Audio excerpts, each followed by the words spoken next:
Bismillahirrahmanirrahim. Na'manuhu wa nusalli ala rasul karim amma ba'du. Qala ta'ala fil kitabil karim. A'udzu billahi minasy syaithanir rajim. Bismillahirrahmanirrahim. Ya ayyuhalladzina amanu wa qulu qawlan sadida yuslih lakum a'malakum wa yaghfir lakum جنوبكم ومن يطع الله ورسوله فقد فاز فوزا عظيما. قال رسول الله صلى الله عليه وسلم من أحيا سنتي فقد أحبني ومن أحبني كان معي في الجنة. صدق الله العظيم وصدق رسول النبي الكريم ونحن على ذلك من الشاهدين minasyakirin walhamdulillahi rabbil alamin. Hadirin yang dimuliakan Allah Subhanahu wa taala, hidup kita di dunia ini tidak akan berlama-lama. Hidup kita di dunia ini hanya sementara. Dan hidup kita di dunia ini hanya untuk mengumpulkan bekal di mana nanti kita setelah meninggalkan dunia ini, bekal itulah yang akan nanti kita bawa untuk kehidupan yang selama-lamanya, yaitu ada negeri akhirat. Maka daripada itu, hadirin yang dimuliakan Allah Subhanahu wa taala, mumpung kita masih diberikan kesempatan hidup oleh Allah Subhanahu wa taala, maka perbanyaklah kita mengumpulkan bekal itu, yang mana nanti bekal itu akan menyelamatkan kita daripada azabnya Allah Subhanahu wa taala, akan menyelamatkan kita daripada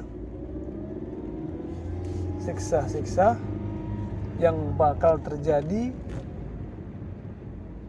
Daripada siksa itu adalah yang timbul akibat perbuatan-perbuatan kita selama hidup di dunia ini. Yang mana apabila kita berbuat baik, maka akan dibalas dengan kebaikan. Dan bila kita berbuat yang tidak baik, maka kita akan mendapat ganjaran yang setimpal dengan perbuatan kita.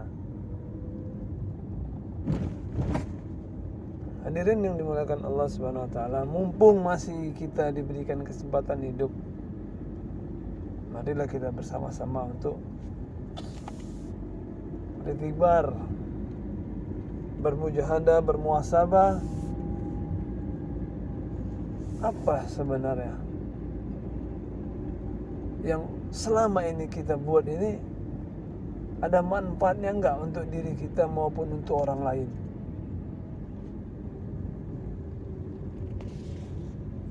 Jika perbuatan yang selama ini kita buat di dunia ini tak ada manfaatnya buat diri kita dan buat untuk orang lain, tinggalkan. Segeralah kita membuat stigma yang baru, membuat satu konsep kita bahwasanya hidup ini tujuannya untuk akhirat. Kalau tujuan hidup kita untuk dunia, semua yang ada di dunia ini bakal kita tinggalkan. Tapi kalau kita hidup saat ini, kita memiliki konsep bahwasannya aku hidup ini bertujuan untuk negeri akhirat, maka insya Allah konsep yang kita buat selama hidup di dunia ini akan berbalik. Yang tadinya bertujuan untuk dunia, maka secara otomatis kita memiliki kegiatan dan program-program yang bertujuannya untuk akhirat. Bahwasannya di mana nanti apabila kita memikirkan kehidupan kita setelah dunia ini atau akhirat, maka dunia dengan sendirinya akan mengikut. Tapi bila kita memikirkan kehidupan dunia,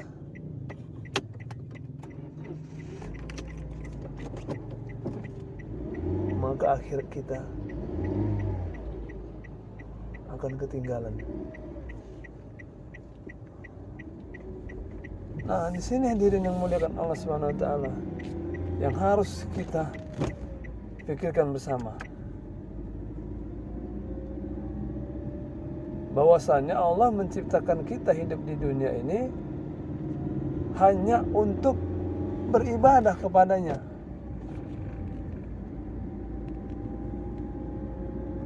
Kita dikasih kerjaan hanya untuk menunggu waktu ibadah. Kita dikasih mainan anak hanya untuk mengisi waktu kosongan kita. Kita dikasih harta, bagaimana harta kita gunakan untuk perkara yang baik-baik.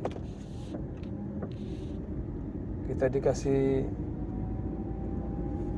kehidupan yang mewah agar kita mengisi kekosongan dalam hidup ini, yang sembarinya semua itu hanya untuk menunggu kita untuk beribadah kepada Allah Subhanahu wa taala.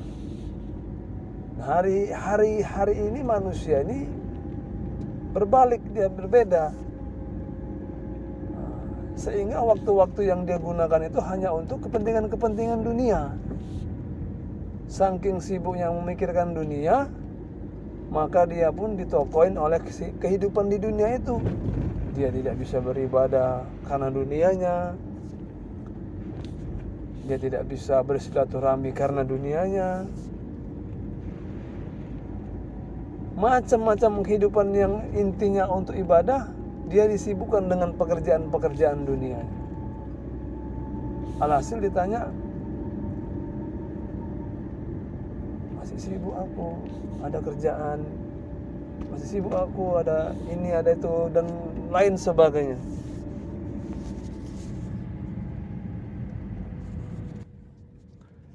Ki, salam. Berapa sekilo Ki? 25. 3 ya Ki? Punya abang 3. Iya, potong makan tapi jangan besar-besar kali Ki. Oh ya, berarti 5 kilo semuanya. Iya ya. Ah. Oke Ki ya.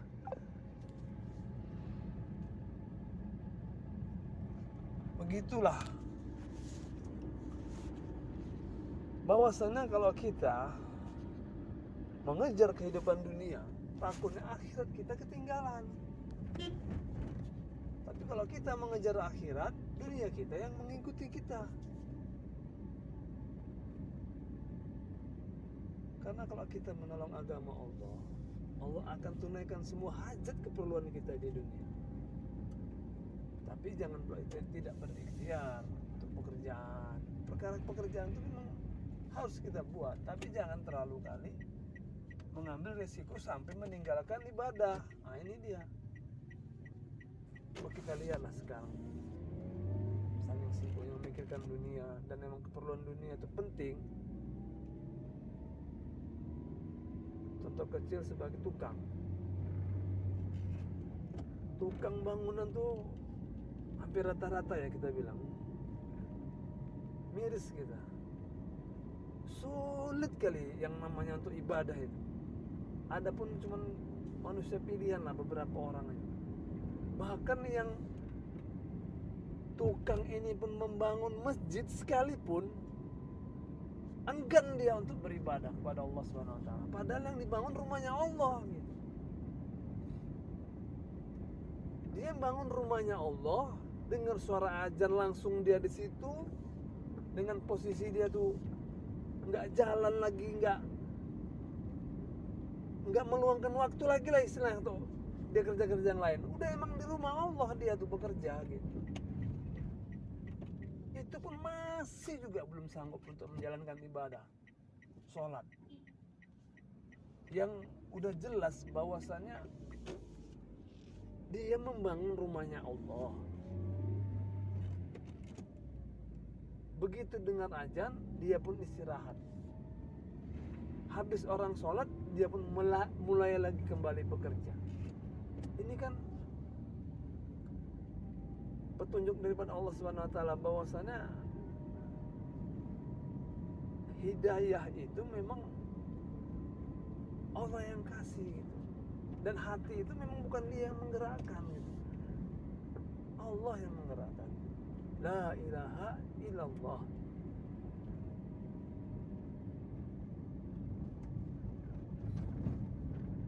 Pak sholat Pak ya, pakaianku kotor. Pak sholat Pak ya, nggak ada alasan lagi selain pakaian kotor. Nah, kalau memang dia orang yang taat kepada Allah, begitu dia mau menjalankan pekerjaan dari rumah ini pergi, pasti dia sudah safety membawa baju untuk sholat. Nah, itu tukang yang berkah, tukang yang barokah. Kalau seperti ini diajak sholat pun duluan lah, baju kotor lah, tidak dipastikan kan. Dan kalau bisa tahmir masjid itu, DKM masjid itu, waktu dia mencari tukang itu, kalau bisa buat suatu perjanjian juga gitu. Bapak harus sholat Pak ya, kalau nggak sholat Bapak nggak usah kerja di sini. Berani nggak seperti itu? Susah bro. Ya kita lihat sekarang masjid ini memikirkan bangunan-bangunan ya kan, candi-candi, pundi-pundi masjid tuh dicandi-candiin, yang bagus pun dihancurkan, dibangun lagi, tapi nggak mikirkan bagaimana jamaahnya ini bakal rame gitu. Kalau cuman kita memikirkan bangunan masjid, tak mikirkan bagaimana masjid itu makmur 24 jam, jamaahnya rame, ini kan gimana nih coba? Saya pun miris saya gitu. Ini kan harus diperbaiki gitu. Ya kan? Jangan sampai nanti kita ini menjadi orang-orang yang lalai dalam melaksanakan tugas dan kewajiban kita sebagai manusia gitu. Nah, kita punya dikasihkan jabatan, ya jangan sampai kita tuh tidak amanah gitu dalam jabatan tadi itu, tidak sesuai gitu. Kita dikasih tugas oleh Allah Subhanahu wa taala sebagai manusia itu kan untuk khalifah di muka bumi. Baik yang berkeluarga itu khalifah untuk keluarganya, baik yang di kantor khalifah untuk karyawan-karyawannya. Nah, kalau di masjid sebagai pemimpin, ketua, nah itu untuk memikirkan bagaimana masjidnya itu makmur 24 jam plek. Nah ini bahaya nih, jangan sampai ya ngeri lah bro. Jangan sampai dipertanyakan nanti tentang jabatan kita, untuk apa jabatan kita ini kita gunakan? Apakah untuk menuju ketaatan kepada Allah Subhanahu wa taala atau untuk mencari kenikmatan hidup selama di dunia? Ini bahaya. Hadirin yang dimuliakan Allah Subhanahu wa taala, mungkin udah sanalah kita mulai berpikir. Berpikirnya tuh memang benar-benar berpikir bagaimana hidup kita ini ada manfaatnya untuk diri kita, keluarga kita, dan juga untuk orang lain. Kalau kita pun memikirkan kehidupan kita ini untuk diri kita sendiri, untuk dunia kita sendiri, nanti juga kita harus pikirkan bagaimana saudara-saudara kita yang masih perlu bantuan. Kalau ibadah kita ini mikir untuk diri kita sendiri, nah, kita juga mikir bahwasanya di luar sana masih banyak saudara-saudara kita yang perlu seruan agama. Tapi kalau kita sudah memikir diri kita ini bisa bermanfaat untuk orang lain, nah ini yang betul. Jadi 1 kali 24 jam kita memikirkan umat. Nah, umat yang nggak sholat, umat yang nggak ke masjid, umat yang nggak pernah ibadah, umat yang belum makan. umat yang perlu suruhan agama. Ini kita mikir ini semua. Kalau sudah masuk dalam hati kita iman dan amal tadi, insya Allah semuanya akan berubah dalam hidup kita. Insya Allah ya.